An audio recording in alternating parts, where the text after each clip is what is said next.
હવે જોઈએ સ્વાધ્યાય 3.5 નો પહેલો દાખલો. ત્રિકોણ ABC માં A બરાબર 18, એ આપણે આને કહીએ છીએ, આને B કહીએ છીએ અને C કહીએ છીએ. A બરાબર આપણું છે 18. પહેલા લખી દઈએ છીએ, ખબર નથી શું છે પછી નક્કી કરીએ. B બરાબર 24 છે અને C બરાબર 30 છે. બરોબર. હવે આપણને પૂછ્યું છે cos A, cos B, cos C શોધો અને બીજા પ્રશ્નમાં પૂછ્યું છે sin A, sin B, sin C શોધો. તો તમને આ બાજુઓની લંબાઈ જોઈને મગજમાં આઈડિયા આપવો જ જોઈએ કે 24 ને 18 ની સાથે 30 છે, 30 છે આપણી બાજુની લંબાઈ. તો તમે અહીંયા કાટકોણ ત્રિકોણ હોઈ શકે આ. હવે આ 30 લેવાની છે મારે, તો આ ધારો કે 18 ને આ 24 છે, 24 ને 18 છે.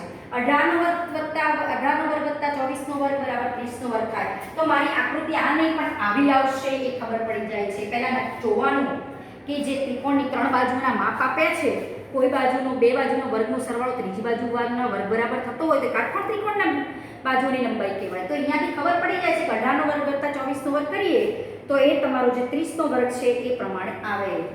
તો અહીંયા 18 કોને હતા? BC હતા. BC મારા 18 હતા. એટલે AB બરાબર આપણા 24 છે, A બરાબર 18 છે અને C બરાબર 30 છે. C એટલે તમારે AB કહેવાય તો અહીંયા C હોવો જોઈએ. AC 18 થઈ ગયા. AC તમારા 18 નથી પણ તમારા BC 18 છે. તો અહીંયા હું B મૂકું અને અહીંયા C મૂકું, વાંધો નહીં.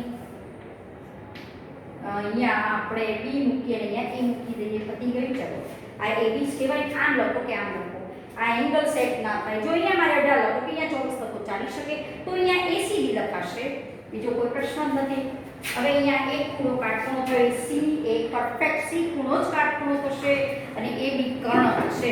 કારણ કે C એટલે AB કહેવાય, AB તમારો 30 છે એટલે આ કર્ણ થવો જોઈએ. અહીંયા જો હું AB લખું તો અહીંયા મારે 18 લખે, અહીંયા 24 તો એ પણ ચાલી શકશે. હવે એ આકૃતિ આ આવશે, નહીં પહેલી દ્રષ્ટિએ આપણને દોરી દીધી પણ આકૃતિ વાસ્તવમાં આ આવશે. પહેલા પ્રશ્ન, પહેલો અને બીજો પ્રશ્ન ત્રિકોણ એક જ ત્રિકોણ માટે છે. એમાં પહેલો પૂછ્યું છે cos A શોધો, cos B શોધો અને cos C શોધો. તો C તો તમને સીધો દેખાય છે, ખૂણો કાટખૂણો છે. C એટલે π/2, cos π/2 એટલે 0, એટલે C એંગલ તમારો π/2 તો એનું મૂલ્ય 0 થાય.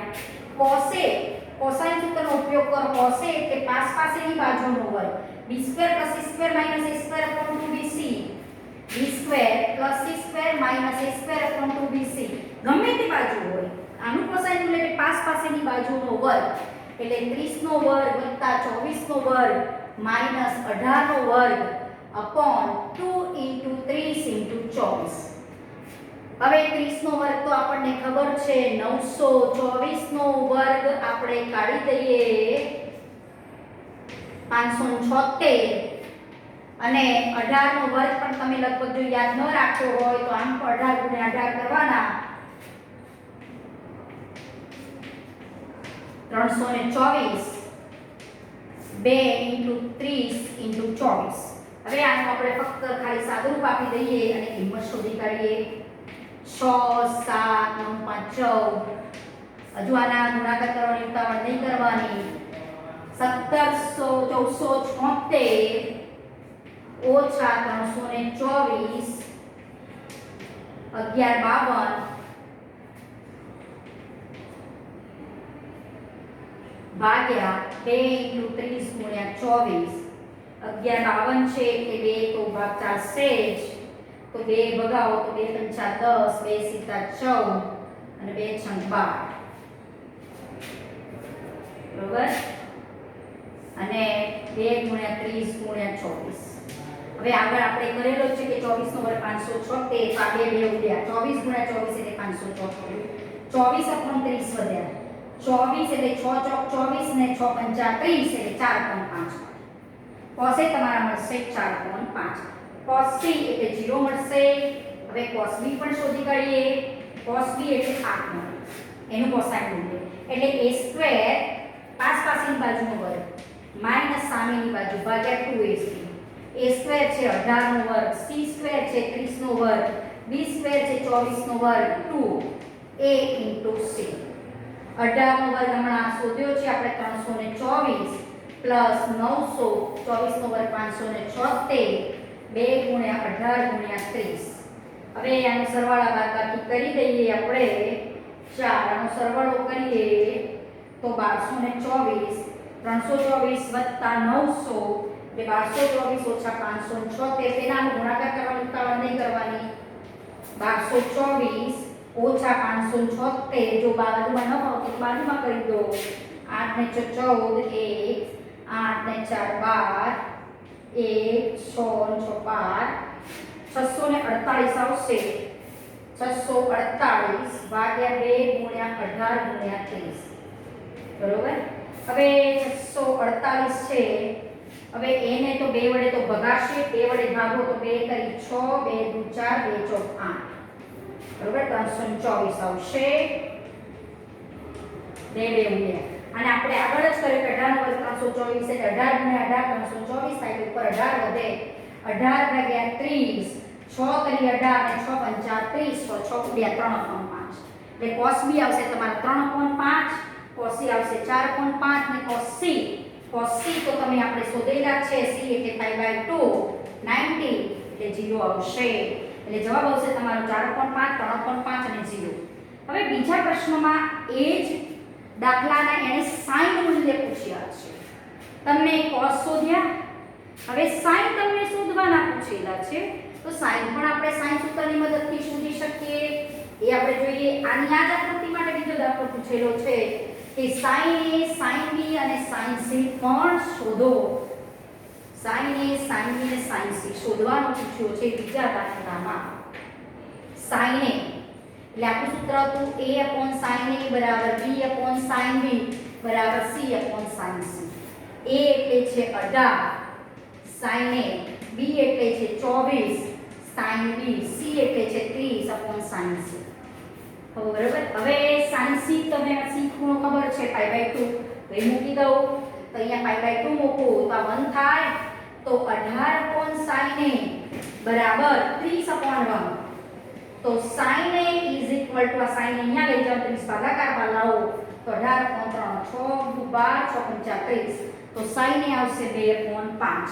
એ જ રીતે આને કરતા કરો 24/sin b બરાબર 30/sin π/2 એટલે 1 sin b સામે લઈ જવા 24/30 6 ચોક 24 6 35 તો sin b આવે 4.5 અને sin c એટલે તો π/2 છે તો sin c ની વેલ્યુ આવે 1 તો તમારો જવાબ આવશે 2.5 4.5 અને sin c આવશે 1 જે તમને પાછળ આપેલો છે 3.5 4.5 અને 6 તરી 18 સોરી અહીંયા 6 તરી 18 6 પંચા 30 અને આ 6 ચોક 24 6 પંચા 30 અને આ 3.5 4.5 અને 1 9 તો 6 તરી 18 અને 6 પંચા 30 6 ગુણ્યા એટલે 3.5 આવશે. આ રીતે તમે ગણી શકશો.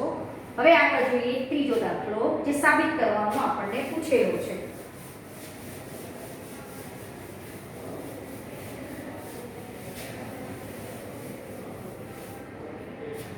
ત્રીજા દાખલામાં આપણને પૂછ્યું છે કે a plus b upon c equal to cos a minus b by 2 upon sin c by 2. Cos a minus b by 2 upon sin c by 2. હવે અહીંયા હું આ સાઈડ લઉં અને આ સાઈડ સાબિત કરીએ. ડાબી સાઈડ લઈએ છીએ. sin સૂત્રનો ઉપયોગ કરીએ એટલે a બરાબર k sin a, b બરાબર k sin b અને c બરાબર k sin c. sin સૂત્રનો ઉપયોગ કર્યો એટલે મગજમાં આવી જ જવું જોઈએ કે a/sin a બરાબર b/sin b બરાબર c/sin c બરાબર k લીધેલું છે. તો k ઉપરથી સામાન્ય કાઢો sin a + sin b નીચે k સાથે ઉડી ગયો એટલે sin c.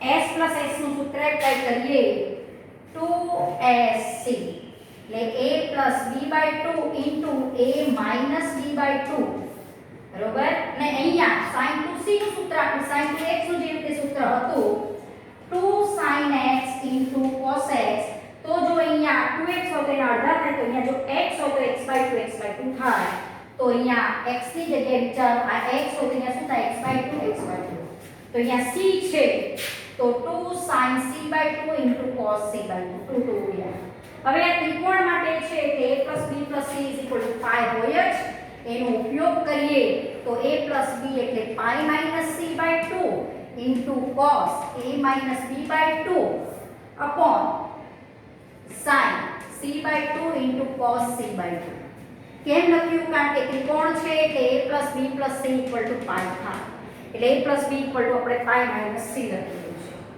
તો આને શું વાંચીશું sin π/2 - c/2 એટલે cos c/2 નીચે sin c/2 cos c/2 cos c/2 ઉડ્યા એટલે વધ્યું શું cos a - b/2 upon sin c/2 જે જમણી સાઈડમાં આપણે જોઈએ છે બરાબર આ રીતે આપણે ત્રીજો દાખલો સોલ્વ કરી શકીએ સેમ ચોથો દાખલો આવો જ છે ખાલી a - b/c ઇક્વલ ટુ લાવવું છે sin a - b/2 upon cos c - c તો અહીંયા a - b એટલે શું આવશે k sin a - k sin b k common નીકળશે અને sin sin 2cs નું સૂત્ર એપ્લાય થશે અને નીચે તમે આ રીતે જ મૂકશો એટલે તમને ખાલી અહીંયા વધશે sin a - b/2 અને નીચે વધશે cos c/2 સેમ ચોથો દાખલો આવો છે કે ચોથો હોમવર્કમાં કરવાનો રહેશે આગળ આપણે 5-6 જે બધા દાખલા છે એની આગળ આપણે વાત કરશું